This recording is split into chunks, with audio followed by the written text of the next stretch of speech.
गुरुर्ब्रह्मा गुरुर्विष्णु गुरुर्देवो महेश्वरा गुरुर्साक्षात् परं ब्रह्म तस्मै श्री गुरुवे नमः। तस्मै श्री गुरुवे नमः।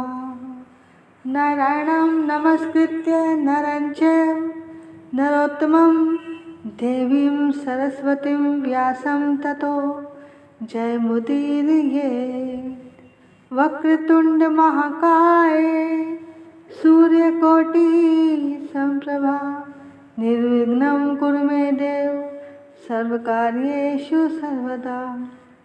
अतुलितबलधामं हेमशैलाभदेहं धनुज्वनं कृशानं ज्ञानिनां ग्रगण्यं सकलगुणनिधानं वानराणामधीशं रघुपतिप्रियभक्तं वातजातं नमामि। हरे कृष्णा कृष्ण कृष्ण हरे हरे हरे राम राम राम हरे हरे। श्री राधा मेरी स्वामिनी मैं राधा जी को दास। जन्म जन्म मोहे दीजियो श्री वृंदावन वास। जन्म जन्म मोहे दीजियो श्री वृंदावन वास। सब द्वारन को छोड़ के आई आप जी के द्वार। हे वृषभानु की लाडली जरा मेरी ओर निहार। जरा मेरी ओर निहार। श्री कृष्ण गोविंद हरे मुरारी हे नाथ नारायण वासुदेवा। श्री कृष्ण गोविंद हरे मुरारी हे नाथ नारायण वासुदेवा। हे नाथ नारायण वासुदेवा। हे नाथ नारायण वासुदेवा। श्री कृष्ण गोविंद हरे मुरारी हे नाथ नारायण वासुदेवा। भजो निताई गौर राधे श्याम। भजो हरे कृष्णा हरे राम। भजो निताई गौर राधे श्याम। भजो हरे कृष्णा हरे राम। भजो निताई गौर भजो निताई गौर भजो निताई गौर राधे श्याम। भजो निताई गौर राधे श्याम। भजो हरे कृष्णा हरे राम। भजो हरे कृष्णा हरे राम। भजो हरे कृष्णा हरे राम। सभी प्रभु प्रेमियों को मुझ कृष्ण प्रिया किशोरी दासी की ओर से वृंदावन से राधे राधे राधे राधे प्रणाम वंदन। बोलिए राधा रानी सरकार की जय। वृंदावन धाम की जय। सद्गुरुदेव महाराज की जय। बांके बिहारी लाल की जय। राधा वल्लभ लाल की जय। राधा रमण लाल की जय।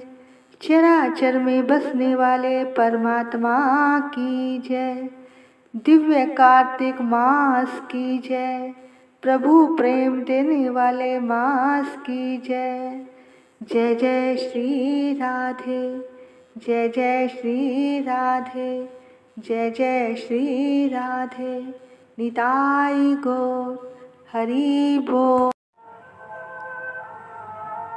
कहता हूँ कहीं जात हूँ, कहूँ बजाए ढोल, श्वासा खाली जात है, तीन लोक का मोह।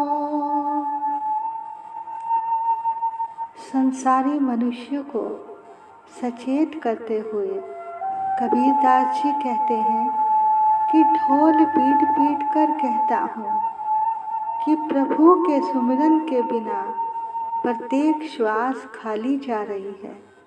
इसका सदुपयोग करो, सुमिरन करो। अरे बिना सुमिरन के ये जीवन व्यर्थ है। जो समय बीता जा रहा है, जो सांसें पूरी हो रही हैं, वो पुनः लौटकर नहीं आएंगी। अब भी समय है, ध्यान दो और सुमिरन करो। देखो, ये जो कार्तिक का महीना है भगवान को इसलिए प्रिय है क्योंकि ये राधा रानी का महीना है। और इस कार्तिक मास में, इस दिव्य मास में बिना किसी कारण के ही राधा रानी बस कृपा ही कृपा बरसाती है, चाहे कोई इसका पात्र हो या ना हो। देखो, अपनी जीवा पर राम नाम का दिया जलाओ। कहते हैं कि चैतन्य महाप्रभु घर घर जाकर नाम की भिक्षा मांगते थे।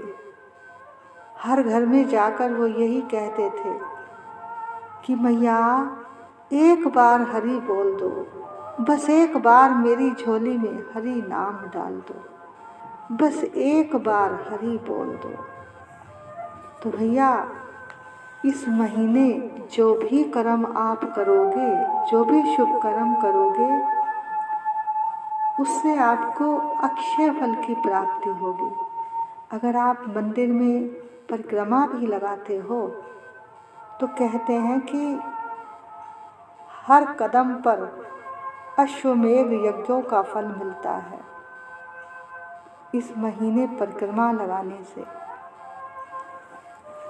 और दीपक जलाने से जिसके जीवन में भी अंधेरा है, उसके जीवन में राधा रानी की कृपा से, ठाकुर जी की कृपा से प्रकाश ही प्रकाश हो जाता है। यानी उसका बुरा समय चला जाता है और अच्छा समय आ जाता है।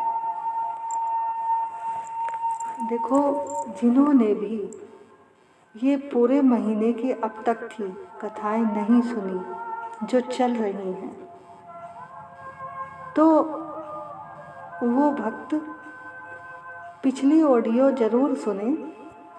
जो भी शुरू से कथा है पहले दिन से, उसको अवश्य श्रवण करें, क्योंकि अगर उसका पूरा लाभ लेना है तो पूरे महीने की कथा को सुनिए और जैसे जैसे बताया है वैसे वैसे करिए। आप केवल कथा ही सुन लोगे ना बड़े प्रेम से, तो तब भी राधा रानी आप पर कृपा कर देगी, क्योंकि वो तो आपका भाव ही तो देखती है, वो तो आपकी लगन देखती है। भगवान भाव के भूखे हैं। तो भैया, इस महीने जो भी कर्म करो वो शुभ ही करो। ये जीवन आपके अगले जन्म की भी तैयारी है। इस जन्म की तो है ही, पर अगले जन्म की भी तैयारी है। तो भैया, अच्छी सी तैयारी कर लो। हर क्षण हर पल यहाँ बहुत ही कीमती है। बोलिए कार्तिक मास की जय, राधा रानी सरकार की जय। आइए अब आज की कथा की ओर चलते हैं। एक गांव में यशोदा नाम की बुढ़िया अपनी बहू उमा के साथ रहती थी, जो बहुत ही कंजूस थी। एक दिन बुढ़िया खाना बना रही थी, तभी एक कुत्ता वहां आया और दुम हिलाता हुआ बुढ़िया के पास बैठ गया। बुढ़िया ने उसे एक रोटी डाल दी। कुत्ता रोटी खाने लग गया। इतने में बुढ़िया की बहू आ गई। वो बहुत कंजूस थी। वो अपनी सास पर नाराज हो गई कि कुत्ते को रोटी क्यों डाली है। सास ने कहा, अरे बहू, ये बेचारा बेजुबान है, इसको तो खिलाने से पुण्य ही मिलेगा। बहू बोली, अब तो आपकी अर्थी उठने वाली है, पुण्य कमा कर क्या करोगी माँ जी। अब बहू की वजह से एक भिखारी तक भी उनके दरवाजे से खाली ही लौटता था। उमा का राजू नाम का 4 साल का एक बेटा था, जो कुछ दिनों से बीमार था।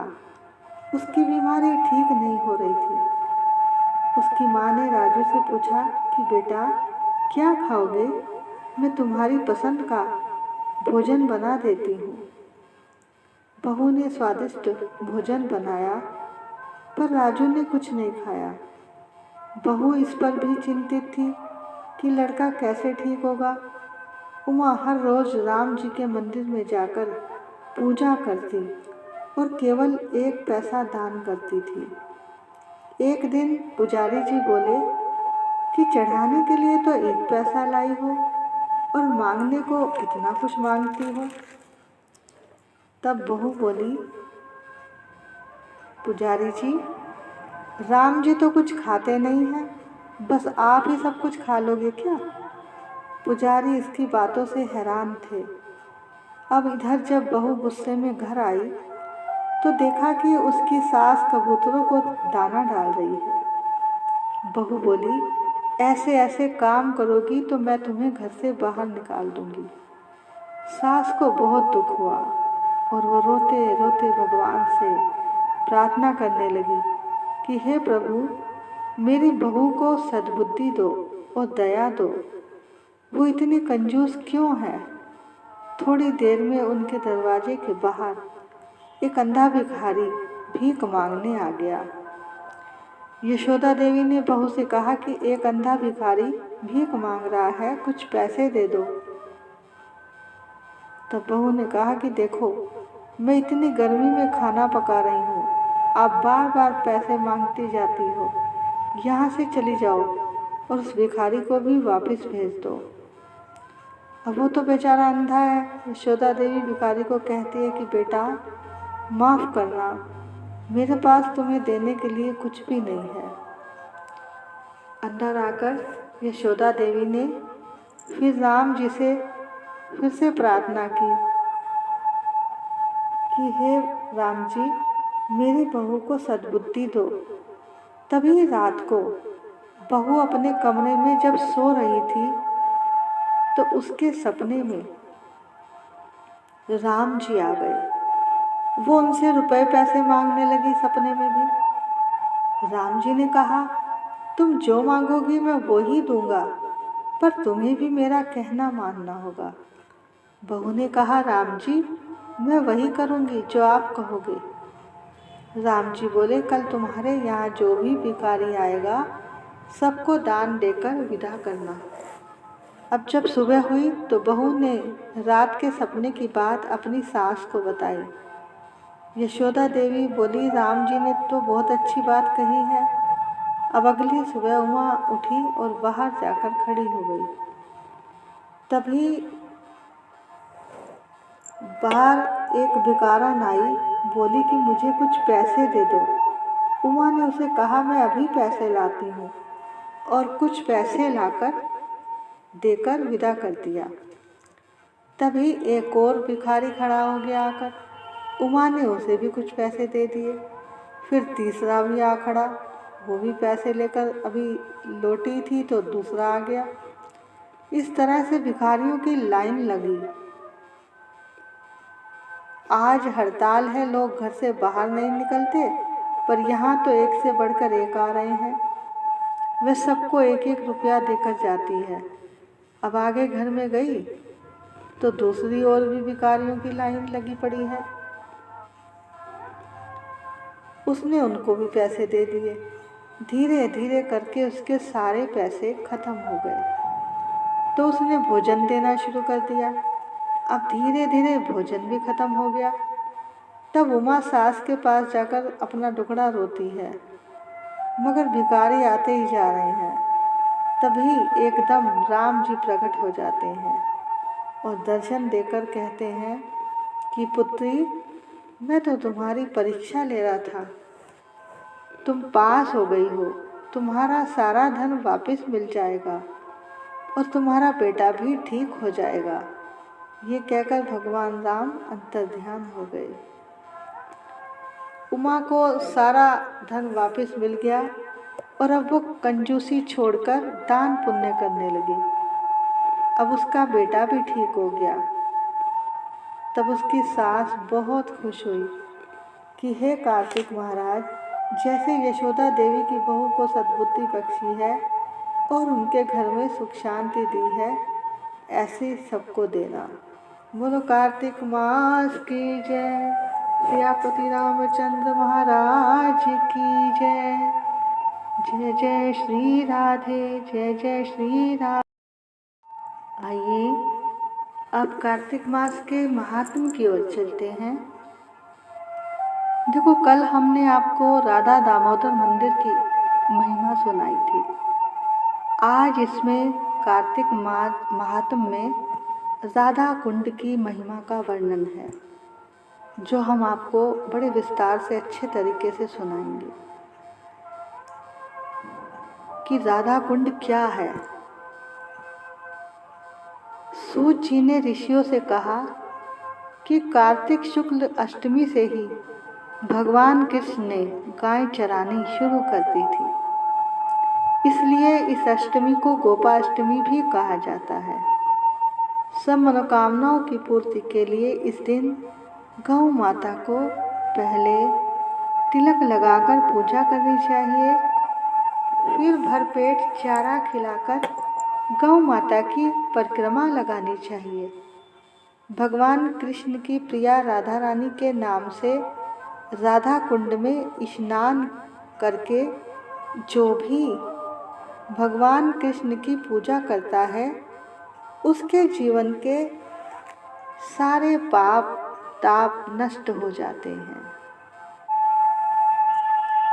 जो राधा कुंड नहाई, वाने पुत्र रतन सुख पाई। जिनके यहाँ संतान नहीं है, वो अगर राधा कुंड में दोनों पति पत्नी इकट्ठे होय के दिन मध्य रात्रि को स्नान करते हैं, उनके घर में एक ही साल के अंदर संतान की प्राप्ति हो जाती है। अब हम आपको आगे भी राधा कुंड की और महिमा बताते हैं कि राधा कुंड कैसे प्रकट हुआ। कहते हैं कि जिस समय कंस ने भगवान कृष्ण को मारने के लिए अरिष्टासुर को भेजा, अरिष्टासुर ने एक बैल का रूप धारण करके भगवान को मारने की कोशिश की। तब भगवान ने अरिष्टासुर का वध किया। उसका वध करके जब भगवान गोपियों से मिलने गए, तो वहाँ राधा रानी ने कहा कि हे कृष्ण, तुमने गो हत्या का पाप लग गया है। इस पाप से मुक्ति के लिए तुम्हें सभी तीर्थों को जाना चाहिए। तो राधा रानी की बात सुनकर श्री कृष्ण ने नारद जी से इस पाप मुक्ति का उपाय पूछा। नारद जी ने कहा कि आप सब तीर्थों का आवाहन करें और उन्हें जल रूप में बुलाएं और सभी तीर्थों के जल को मिलाकर स्नान करें, तो तुम्हें गो हत्या पाप से मुक्ति मिल जाएगी। नारद जी के कहने से श्री कृष्ण ने अपनी बांसुरी के माध्यम से एक कुंड का निर्माण किया जिसमें सब तीर्थों के जल एकत्रित होकर आ गए। अब सारे तीर्थ श्री कृष्ण के आवाहन करने से उसी कुंड में आ गए। कृष्ण द्वारा बने कुंड को देखकर श्री राधा रानी ने भी पास में ही अपने कंगन से एक कुंड खोदा।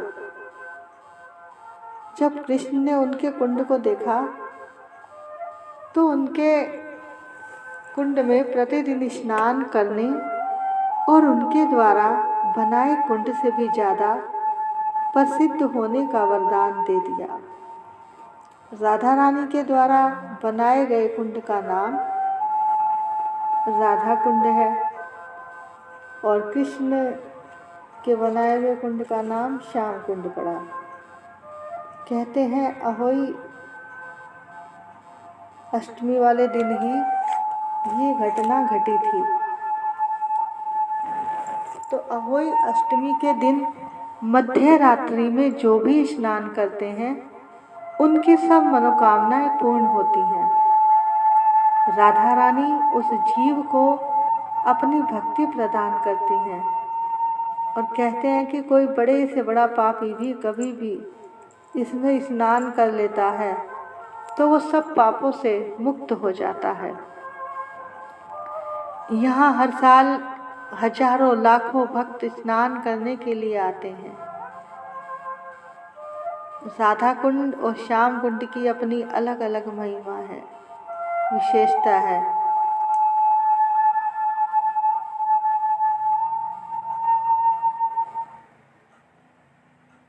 देखो दूर से श्याम कुंड का जल काले रंग का लगता है और राधा कुंड का जल सफ़ेद दिखाई देता है। राधा कुंड और श्याम कुंड का जल नीचे से मिला दिया गया है, यानी भक्तों की सुविधा के लिए। भगवान ने ये वरदान दिया था कि जो भी इन कुंडों में स्नान करेगा उसे हमारी भक्ति मिलेगी। श्रीमन रूप गोस्वामी जी कहते हैं कि वैकुंठ से भी श्रेष्ठ मथुरा है, क्योंकि मथुरा में भगवान कृष्ण का जन्म हुआ, और मथुरा से श्रेष्ठ है श्री धाम वृंदावन, क्योंकि वृंदावन भगवान की लीला स्थली है और यहाँ पर भगवान ने रास लीला की। इस लीला के माध्यम से जीव और परमात्मा का मिलन हुआ। और वृंदावन से श्रेष्ठ है गोवर्धन। गोवर्धन में भगवान ने गोपनीय लीलाएं की। यहाँ पर भगवान ने बसंती रास किया है जो अन्य कहीं नहीं किया।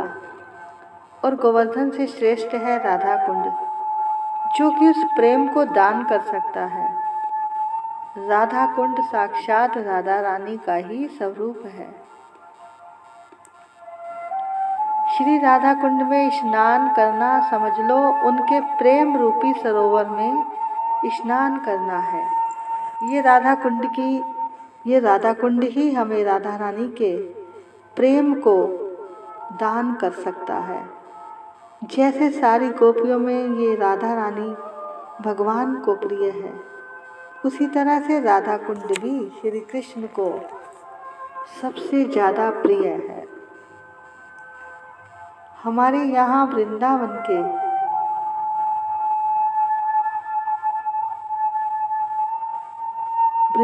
के गोस्वामी वर्ग हुए हैं, उन सब ने राधा कुंड का ही आश्रय लिया है। साक्षात श्री कृष्ण भी राधा रानी के कृपा कटाक्ष पाने के लिए, यानी उनकी एक कृपा भरी नज़र पाने के लिए इसी कुंड में आकर स्नान करते हैं। तो सोचो कि विष्णु जी को राधा कुंड कितना प्रिय है। राधा कुंड की महिमा में श्री रघुनाथ गोस्वामी जी वर्णन करते हैं कि वृंदावन जहाँ पे भगवान ने रास किया और गोवर्धन जहाँ पर भगवान ने बसंती रास किया, यानी ब्रज के जितने भी स्थान हैं उन सारे स्थानों की महिमा को यदि कोटि गुना कर दिया जाए तो कोटि गुण महिमा भी राधा कुंड के अंश का अंश भी लेश मात्र को स्पर्श नहीं कर सकते। तो राधा कुंड की ऐसी महिमा है कि पूरे ब्रज में सबसे ऊंचा स्थान राधा कुंड का है।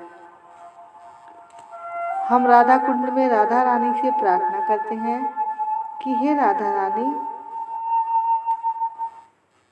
आपकी जितनी भी सखियां हैं उनके बीच हमारी भी गिनती कर लो।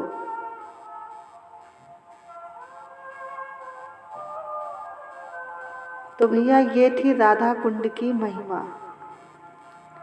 इसके बाद बताया कि गाय की सेवा करने से परम पद की प्राप्ति होती है। तब सूत जी ने ऋषियों से कहा, गोपाष्टमी के महीने बताइए कि इस दिन क्या करना चाहिए। तब बताया, सुबह सुबह उठकर स्नान करें, गायों को फूल पुष्प से सजाना चाहिए और गुड़ जलेबी खिलानी चाहिए, भरपेट घास खिलानी चाहिए, आरती भी करनी चाहिए, परिक्रमा लगानी चाहिए, रोज गाय की रोटी भी निकालनी चाहिए। तब सूत जी गोपाष्टमी की कथा सुनाते हुए कहते हैं, भगवान जब 6 वर्ष के हुए तब एक दिन मैया के पास आए और कहने लगे, मैया मैया अब मैं बड़ा हो गया हूँ। मैया बोली, लाला तू बड़ो है गयो है तो अब मैं क्या करूं? कन्हैया बोले, अब हम बछड़े चराने नहीं जाएंगे, अब हम गैया चराएंगे। ये बात सुनकर मैया ने कहा, अच्छा तो ठीक है, पहले बाबा से पूछ ले। अब कन्हैया जल्दी से बाबा के पास पहुँचे। बाबा बाबा अब मैं बड़ा हो गया हूँ, अब मैं बछड़ा चराने नहीं जाऊँगा, अब मैं गैया चराने जाऊँगा। बाबा बोले, अरे लाला तुम तो अभी बहुत छोटे हो। नहीं बाबा, मैं तो गैया ही चराऊँगा। अच्छा अच्छा ठीक है लाला, तो पहले पंडित जी से मुहूर्त तो निकलवा लो। अब कन्हैया पहुँचे पंडित जी के पास और वहाँ पर सारी बात बताई। कहा कि आपको मेरे बाबा ने बुलाया है, पर आप वहाँ जाकर यही बताना कि आज का ही मुहूर्त निकला है। मैं आपको इसके बदले में खूब सारा माखन मिश्री दे दूंगा। इस प्रकार पंडित जी ने वहाँ पर जाकर यही कहा कि आज का मुहूर्त अच्छा है, नहीं तो 1 साल तक कोई मुहूर्त नहीं है। तो उसी दिन से नंद बाबा ने कन्हैया को गाय चराने की स्वीकृति दे दी और वह शुभ तिथि जो थी वो यही थी, कार्तिक मास के शुक्ल पक्ष की अष्टमी। कन्हैया के गोचारण के कारण ही ये तिथि गोपाष्टमी कहलाई। तो आज के दिन जो भी गैयों का पूजन करता है, जहाँ गाय नहीं है वहाँ गौशाला में जाकर फूल माला तिलक से भी आप उनका पूजन कर सकते हैं। कहते हैं कि जो भी ये सब पूजा करता है, भगवान कृष्ण उस पर हमेशा अपना आशीर्वाद बनाए रखते हैं। बोलो राधा कुंड की जय। चराचर में बसने वाले परमात्मा की जय। जय जय श्री राधे, जय जय श्री राधे, जय जय श्री राधे। निताई गौर हरि बोल।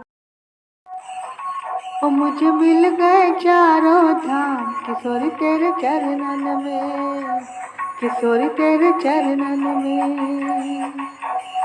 चरणन में शुभ चरणन में शुभ चरणन में ओ मेरी बीते सुबह हो शाम किशोरी तेरे चरणन में मुझे मिल गए चारों धाम किशोरी तेरे चरणन में लख लख बारी शीस नवाऊं चरणन में बलिहारी जाऊं कर कोटि कोटि प्रणाम किशोरी तेरे चरणन में किशोरी तेरे चरणन में मुझे मिल गए चारों धाम किशोरी तेरे चरणन में किशोरी तेरे चरणन में तन मन से तेरा भवन पुहारूं असुवन से तेरे चरण पखारूं तन मन से तेरा भवन बुहारूं असुवन से तेरे चरण पखारूं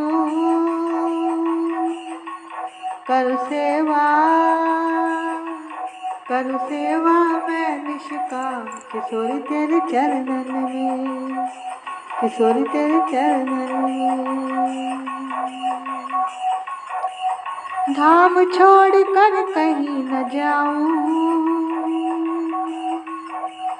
धाम छोड़ कर कहीं न जाऊं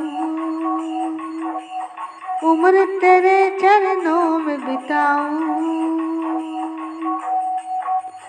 उम्र तेरे चरणों में बिताऊं जीवन का हो विश्राम किशोरी तेरे चरणन में किशोरी तेरे चरणन में मुझे मिल गए चारों धाम किशोरी तेरे चरणन में मेरे चरणन में किशोरी तेरे चरणन में किशोरी तेरे चरणन में ओम जय जगदीश हरे स्वामी जय जगदीश हरे भक्त जनों के संकट दास जनों के संकट क्षण में दूर करे ओम जय जगदीश हरे जो ध्यावे फल पावे दुख बिन से मन का स्वामी दुख बिन से मन का सुख संपत्ति घर आवे सुख संपत्ति घर आवे कष्ट मिटे तन का ओम जय जगदीश हरे मात पिता तुम मेरे शरण पड़ू मैं किसकी स्वामी शरण पड़ू मैं किसकी तुम बिन और ना दूजा तेरे बिन और ना दूजा आस करूं जिसकी ओम जय जगदीश हरे तुम पूर्ण परमात्मा तुम अंतर्यामी स्वामी तुम अंतर्यामी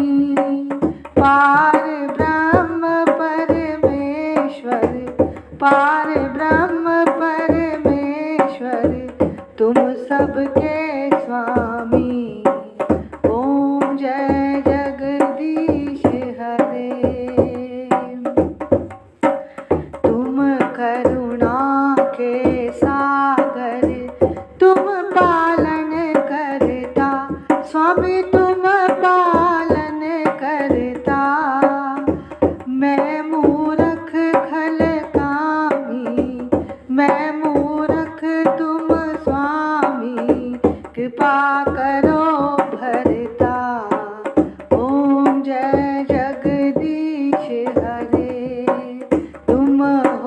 एक अगोचर, सबके प्राणपति स्वामी सबके प्राणपति। किस विधि मिलूं दया मैं तुमको मैं कुमति। ओम जय जगदीश हरे, दीन बंधु दुख हरता ठाकुर तुम मेरे, स्वामी रक्षक तुम मेरे। करुणा हस्त बढ़ाओ, अपनी शरण लगाओ, द्वार पड़ा तेरे। ओम जय जगदीश हरे, विषय विकार मिटाओ, पाप हरो देवा, स्वामी कष्ट हरो देवा। श्रद्धा भक्ति बढ़ाओ, श्रद्धा भक्ति बढ़ाओ, संतन की सेवा। ओम जय जगदीश हरे, श्याम सुंदर जी की आरती जो कोई नर गावे, स्वामी जो कोई नर गावे। कहत शिवानंद स्वामी, कहत शिवानंद स्वामी, मन वांछित फल पावे। ओम जय जगदीश हरे, ओम जय जगदीश हरे, स्वामी जय जगदीश हरे। भक्त जनों के संकट, दास जनों के संकट, क्षण में दूर करे। ओम जय जगदीश हरे। तुलसा महारानी नमो नमो, ठाकुर मन भानी नमो नमो, हरि जी की पटरानी नमो नमो, मेरे श्याम जी की प्यारी नमो नमो। मैं तो जाऊं बलिहारी नमो नमो, तेरी जोत जगाऊं नमो नमो, तेरी आरती गाऊं नमो नमो, तेरा हरि यश गाऊं नमो नमो। तुलसा महारानी नमो नमो, ठाकुर मन भानी नमो नमो, हरि जी की पटरानी नमो नमो। जो तुलसा तेरी शरण में आवे, मुँह मांगा फल सब कुछ पावे। हो मैं तो जाऊं बलिहारी नमो नमो, तुलसा महारानी नमो नमो, हरि जी की पटरानी नमो नमो। धन तुलसी पूरण तप कीना, हरि चरणन अर्पण मन कीना। शालिग्राम जी की प्यारी नमो नमो, तुलसा महारानी नमो नमो। जो तुलसी तेरी आरती गावे, बस बैकुंठ अमर पद पावे। तेरी महिमा सबसे न्यारी नमो नमो, तुलसा महारानी नमो नमो, हरि जी की पटरानी नमो नमो। बोलो तुलसा महारानी की जय, कार्तिक मास की जय, बांके बिहारी लाल की जय, राधा वल्लभ लाल की जय, राधा रमण लाल की जय। देखो भैया, ये आपका कार्तिक मास की रोज की कथा का महात्म और तुलसी आरती, उसका पूरा पैकेज तैयार कर दिया है।